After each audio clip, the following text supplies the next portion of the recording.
Welcome back to Mayo Clinic Radio. I'm Dr. Tom Shives. And I'm Tracy McCrae. Autism, or autism spectrum disorder, also called ASD, is it becoming more common?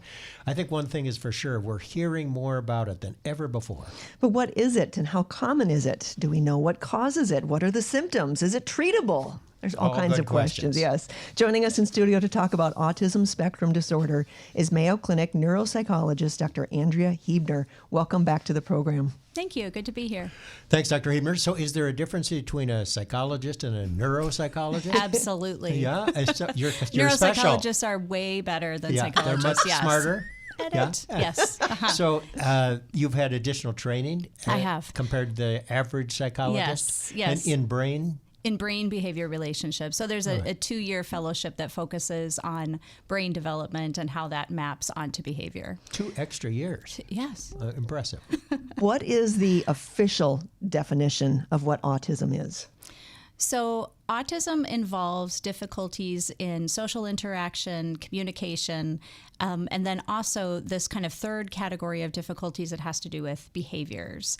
So individuals that have trouble interacting with other people, knowing the rules for social conversation and social situations, but then they also have language difficulties that interfere with their ability to perform in those situations.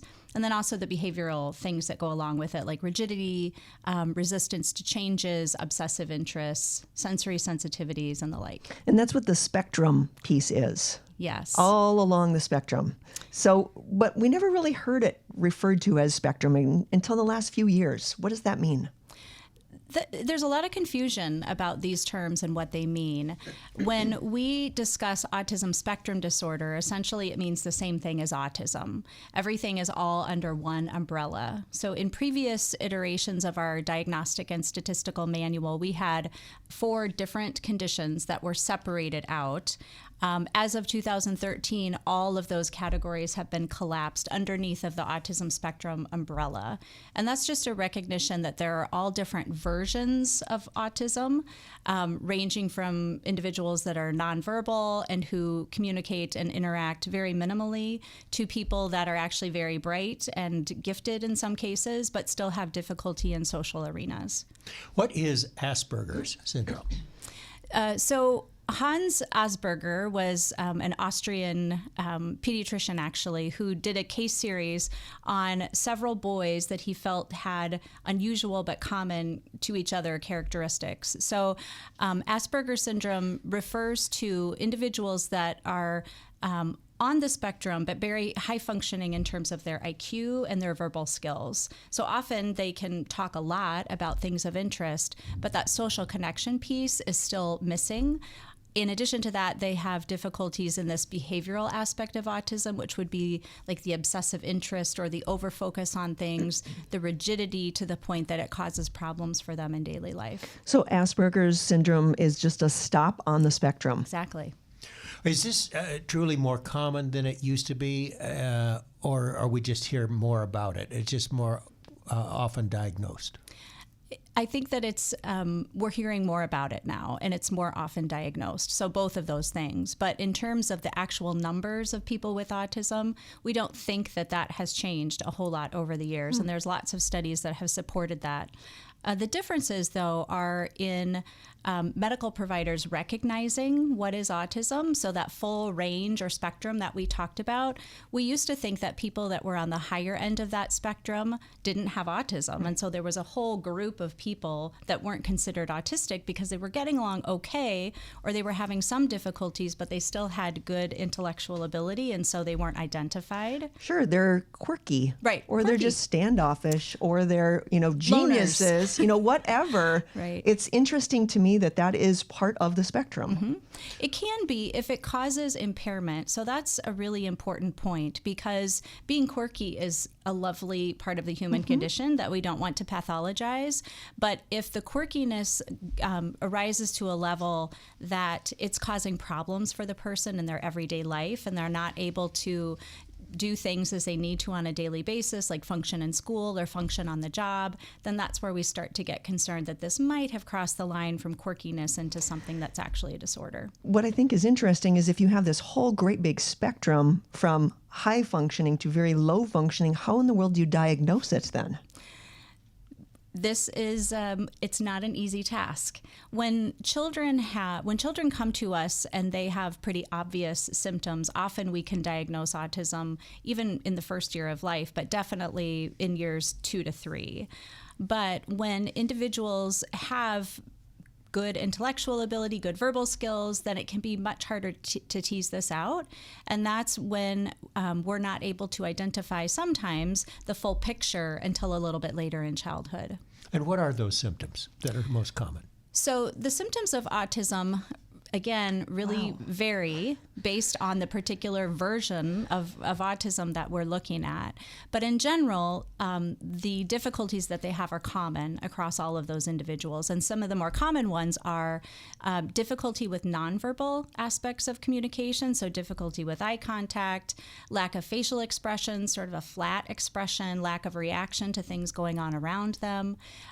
Often these individuals don't understand personal boundaries, so they'll get, too close to people and not realizing that they're violating personal space. They have difficulties in conversation, sort of that back and forth volley of, you say something and then the other person says something, kind of that exchange is hard. And often they don't seek out social interaction as often. So they're perfectly happy in many cases to just kind of experience things on their own and not to share things that they're excited about or interested in with other people around them.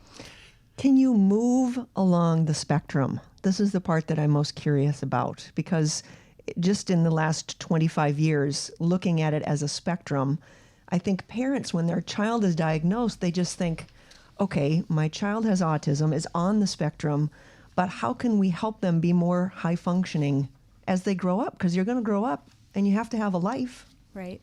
So that's the whole point and the whole reason that it's important to get identified as early as possible and to get intensive treatment and therapies as early as possible.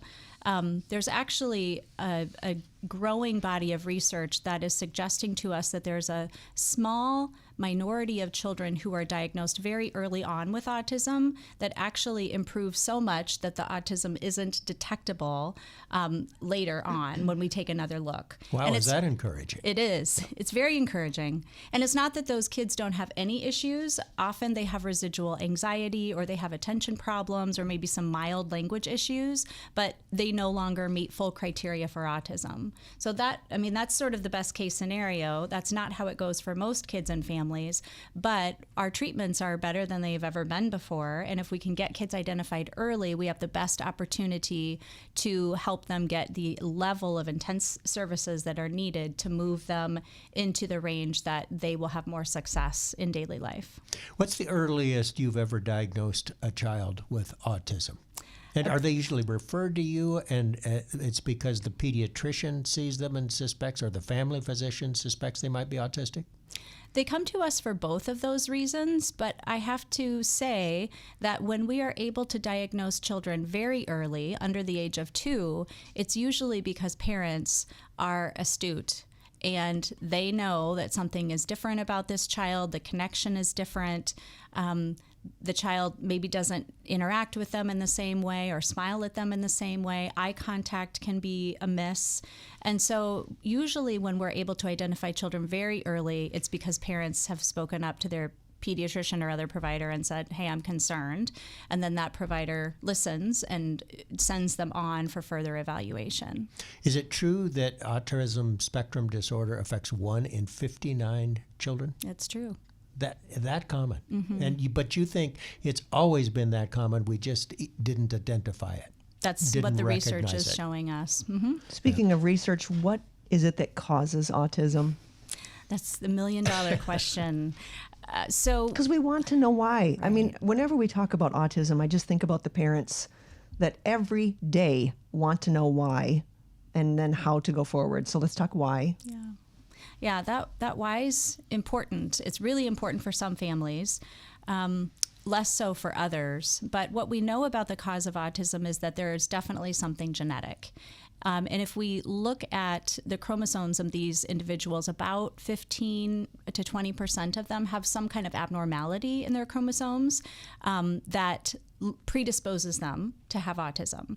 But we also know that that genetic difference is not enough in most cases to turn that gene on, that there's something else environmental that's happening with these children that is allowing that gene then to be expressed. And the environmental causes, we're still trying to figure out what all of those are, but the ones that have been most substantiated are things that happen very early in development. So parents, both moms and dads who are older at the time of conception is a contributing factor. Any difficulties during pregnancy, like an illness that mom might have for a longer period of time, not just like a cold, but something that lingers and hangs on a bit longer than that. Also, any problems during delivery where the child doesn't get oxygen for longer periods of time. And children who are born preterm, very preterm, usually 24, 25 weeks, somewhere around in there. And also kids that are born little, so low birth weight babies. How about any relationship to the age of the parents? Yes. At the time of conception? Yeah. So we used to think that it was just older moms who were contributing a risk factor then for children to develop autism. But now we know from the research that it's both older moms and dads have a higher risk of having a child with autism. And boys are 4 times as common as girls. Yes. How do you explain that? We don't know the answer to that question yet. I mean, in general, boys have more genetic and medical issues than girls, but so girls have a more of a protective factor with having 2X chromosomes, but we don't fully understand it. There's some mice model research that's suggesting that things can go awry more easily in male brains in terms of imitation and social skills. And so we think that when a problem happens during pregnancy or something is amiss, that affects boys differently than it affects girls. Fascinating. Any evidence that there is a relationship between vaccinations and autism? No. There's not a relationship between those two things, but unfortunately, many parents still believe that, and I can understand why. There was some initial erroneous and unethical research that was published, and when you're a parent and you're looking for an answer, sometimes these things seem like they make a lot of sense. So a lot of people have looked to this and wondered about their own children if that was the cause. But wasn't that research retracted later on? Yes. Yes. And that individual lost his license to practice medicine and has since not been able to practice anymore. So there are lots of issues with that particular paper, but unfortunately it's still out there. And so people ask questions about this all the time. Many times when I have this conversation with parents, I am not able to change anybody's mind, and that's not what I'm trying to do, but just trying to present the research and then directing them to do their own reading if they would like. But there have been hundreds of follow-up studies to that initial study that showed that there might be a relationship between vaccines and autism, and they have not shown that there's any link. Our guest, an expert on autism spectrum disorder, Mayo Clinic psychologist, neuropsychologist, Dr. Andrea Huebner. Time for a short break. When we come back, we'll talk a little bit more about diagnostic criteria and the importance of starting treatment early. Welcome back to Mayo Clinic Radio. I'm Dr. Tom Shives. And I'm Tracy McCray. Our topic, autism spectrum disorder, with an expert neuropsychologist, Dr. Andrea Huebner. Because you're a brain doc, I just have to ask a brain-related question here. Because you're talking about brain development, and we know that continues on into their 20s. Do people with autism, do children become young adults with autism, do their brains develop the same way that other 20-year-old brains, teenage brains develop, or do they develop differently? It's both, actually. I mean, if we look at the brains of very young children with autism, in many cases, there are no differences between kids with autism and kids who don't have autism. Really, the differences are in the functioning of that brain, so things that are happening at a level that we can't see with our standard tools. So if we would put two individuals in fMRI scanners where we're asking them to do a task and we're looking at the brain at work, we would probably see differences between people with autism and people without. But just in terms of a static picture, there's not a lot of difference in some cases. In some cases there are. But in terms of the brain development across the lifespan, if they started out having a brain that worked differently, then that usually continues throughout development. If they started out with a pretty typical brain, then that's kind of what we tend to see too as they mature. But it's really the way that the brain is working rather than what the brain looks like as a whole. How do you help patients and their families, their parents, move forward with life when you have diagnosed them on the spectrum? You know, this is a process. It's not something that we accomplish at any particular visit. It's through developing a relationship with the child and with the family.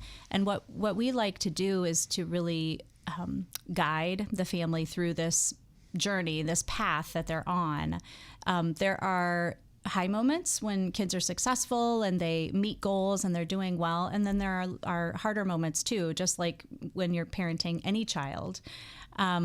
So I try to meet the parent where they are, wherever they are on that path, and just provide support and guidance at that time. Another thing that I think is really important is that as medical professionals, we're taught to define problems and to collect information to support diagnoses. But there are so many positive things about kids with autism, just like kids who have any other condition, that I really try personally to focus on more of those. It's not helpful to parents to focus on all the limitations, but part of what we do with our testing and diagnosis is to find those strengths, and parents can tell us about those strengths, and then we use them to build skills so that the child can be as successful as possible. What are the most effective treatment regimens in your experience? So the most well-researched treatment for autism is something called applied behavior analysis, or ABA therapy. For most children that are diagnosed with autism, I would say under 5 or 6 years old, this is the treatment of choice. It's a very intensive treatment, so often this involves 25 to 40 or so hours of therapy per week. The therapy is individualized to the child, so assessments are done to determine how the child is performing in communication and social skills, for example. And then typically they work one-on-one with a behavior specialist to try to improve skills one little piece at a time. And this is done by shaping behavior through reinforcement for the most part. So applied behavioral analysis. Applied behavior analysis, yes. One last question about, we mentioned the fact that this could potentially be genetic. Should kids who have been diagnosed with autism have genetic testing? We do recommend that children who are diagnosed with autism receive genetic testing. That's the recommendation through the American Academy of Neurology, and we follow that here. This is often helpful for parents who do want to know the why, because as I mentioned, about 15 to 20% of the time we can find the why in that testing, but more often than not we can't. It's a process that's helpful for some. When there is some kind of abnormality or difference identified, though, it can be really helpful for us as medical providers to know how to help that child, because often there are medical associations with a particular abnormality. And so we might want to do different surveillance screens or follow-up things that we wouldn't do in a typical child, or if we didn't know that the child had that underlying difference. Can you grow out of autism? Is that a possibility that a patient can have? Or should we even look at it that way? I'm sure there are people that would say we shouldn't look at it that way, that autism is just another difference in humans. However, autism also in many cases comes along with some struggles and some difficulties. So I think it makes sense to try to help the child develop strengths in that area so that they can have an easier time and kind of get along easier in daily life. In terms of growing out of autism, the whole goal of early intervention is to help the child develop the skills that they don't have naturally, to develop better communication and social skills. Will they develop to the point that they won't have any difficulties in those areas and they'll look typical? Probably not. But if we can get them to a higher level of functioning, that's the whole idea. Are there any alternative therapies that you have found effective? And I'm thinking of vitamins, supplements, diets, special diets, any of those? Parents are often interested in trying these things because they want to do whatever they can to help. For children who have GI disturbances like constipation and diarrhea, those things are much more common in children with autism than in kids who don't have autism. Or if they have celiac disease, definitely, then something like a casein-free, gluten-free diet would be recommended and can be helpful for those kinds of children. But for children that don't have that kind of disturbance, there's no evidence to suggest that something like that or any other special diet is helpful. Vitamins are helpful to the extent that they are for any child, but not necessarily specific to autism.